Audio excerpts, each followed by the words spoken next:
प्रणाम प्रणाम।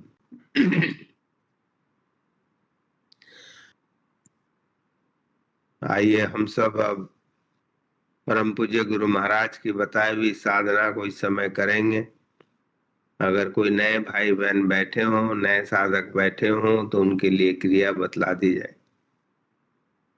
जैसा कि अभी हम सब भजन में सुन रहे थे, जब आप भंडार से अलग हो जाते हैं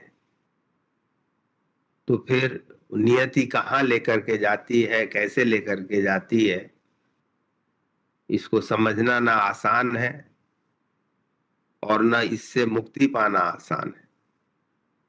जैसे बादल की बूंदें जब बादल से अलग होती हैं तो कहाँ गिरेंगी, न उनके हाथ में रहता है, न वो बादल के हाथ में रहता है कि जो बूंदें अलग हुई वो कहाँ जाके गिरे। और जब भी कहीं भी गिरे, कुछ न कुछ उनमें अशुद्धि तो आ ही जाती है। और यही नियति का खेल है। इसी को माया कह ले, सृष्टि कह ले, संसार कह ले, जो नाम देना चाहे दे दें, नाम से फर्क नहीं पड़ता है। पर बात ये सत्य है, हो जाती है कि अशुद्धि तो आ ही जाएगी। अब उस अशुद्धि से पार पाना या वापस शुद्ध हो जाना, वह भी अपने हाथ में नहीं होता है। हमारी यात्रा होती है, जब से हम चेतन के भंडार से हम अलग हुए, तो हमारी यात्रा तब से शुरू है। कब तक चलेगी कोई बता ही नहीं सकता। लेकिन जब उसी जल के, अशुद्ध जल को किसी ऐसे हाथ में चला जाता है जो उसे शुद्ध बना सके, शुद्ध बनाने की प्रक्रिया होती है। जब अशुद्ध जल को शुद्ध बनाया जाता है, अगर वह चेतन होता तो उसे पता चलता है कि कितने कष्टों से गुजरना पड़ता है। वह जो प्रक्रिया होती है कष्टपूर्ण नहीं होती है। किसी भी चीज को जब शुद्ध करना चाहते हैं, जैसे सोने को भी अगर शुद्ध करना चाहते हैं तो उस प्रक्रिया से गुजरनी पड़ेगी, उस गर्मी से गुजरनी पड़ेगी, पिघलना पड़ेगा, यानी अपने आप को कोमल बनाना पड़ेगा। परम पूज्य गुरु महाराज की यह साधना हमें वही कोमलता प्रदान करती है। हम जो जन्म जन्मांतर से हमारे हृदय जो पत्थर के जैसे हो गए, जहां संवेदना नहीं, जहां सिर्फ और सिर्फ मैं रह गया है, उसे संवेदनशील बनाना पड़ता है। जब संवेदनशील होते हैं तभी हम इस सृष्टि को समझने की कोशिश करते हैं। और नहीं तो हम तो चाहते हैं कि जब हम पत्थर के जैसे होते हैं, हम चाहते हैं सारी सृष्टि मेरे हिसाब से चले। धीरे धीरे परम पूज्य गुरु महाराज की साधना से वह विचार छूट जाती है और धीरे धीरे हम अपने आप को समर्थ गुरु के हाथों में सौंप देते हैं। और तब वह उनकी मर्जी होती है कि वो क्या करें।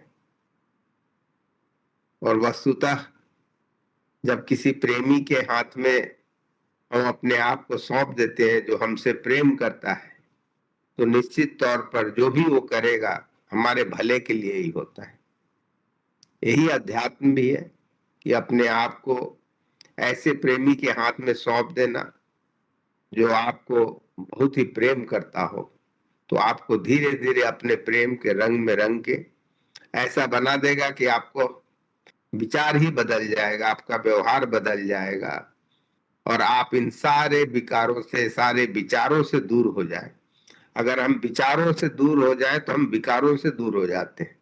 कभी भी मनन करें, चिंतन करें, आप देखें हमारे विकार के कारण हमारे विचार ही होते हैं।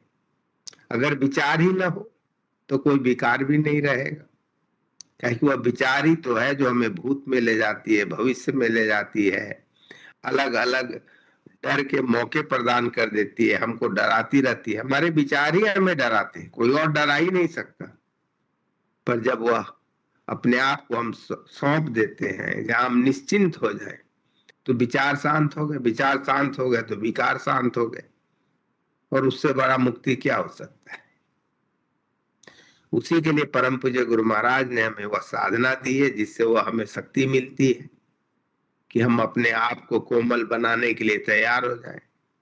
इस साधना को करने के लिए हमें पूर्ण श्रद्धा, प्रेम और विश्वास के साथ बैठना होता है कि हम साक्षात परमात्मा के समक्ष बैठ रहे हैं। संत मत में समर्थ गुरु को ही साक्षात परमात्मा मानते हैं, और जो लोग सही ढंग से साधना करते हैं, उनकी याद में रहते हैं, निश्चित तौर पर इसका अनुभव प्राप्त कर लेते हैं। इस साधना को करने के लिए हम सब एक ऐसे सुखद आसन में बैठते हैं जिसमें जहां तक हो सके बगैर हिले डुले करीब 35 मिनट तक बैठे रह सके। जहां तक हो सके मेरुदंड सीधी रखें, नेत्र हल्के से ऐसे बंद करें जैसे सोते वक्त। इस समय जैसा बताया जाए सिर्फ और सिर्फ यही क्रिया करें। अगर कोई दूसरी क्रिया करते हैं या करना चाहते हैं तो पहले या बाद में किया जा सकता है। बाद में करना ज्यादा लाभदायी होता है, पर इस समय सिर्फ और सिर्फ इसी क्रिया को करें जो बतलाया जाए। तो हमारे सत्संग की 2 प्रार्थनाएं भी होती हैं। अगर आपको पता है, आप बोलना चाहें तो प्रेम पूर्वक मधुर स्वर में परम पूज्य गुरु महाराज को निवेदन करें, नहीं तो शुरू से ही ध्यान की क्रिया में लग जाएं। ध्यान का क्षेत्र हमारा हृदय क्षेत्र होता है। प्रार्थना समाप्त हो जाएगी, ध्यान चलता रहेगा। जब संकेत किया जाए तब हम सब ध्यान बंद करेंगे और अंत के गीत के बाद अपने नेत्रों को खोलना उचित रहेगा। ध्यान की विधि इस प्रकार है कि हम सब बैठ गए, ऐसा ख्याल करेंगे कि सामने से परमात्मा का प्रकाश आ रहा है। हमारा हृदय उस प्रकाश से प्रकाशित होता चला जा रहा है और हम उसी में लय होते चले जा रहे हैं। मन इधर उधर भागे अगर आपको पता लगे तो वापस इसी ख्याल पर आना है कि सामने से परमात्मा का प्रकाश आ रहा है। हमारा हृदय उस प्रकाश से प्रकाशित होता चला जा रहा है और हम उसी में लय होते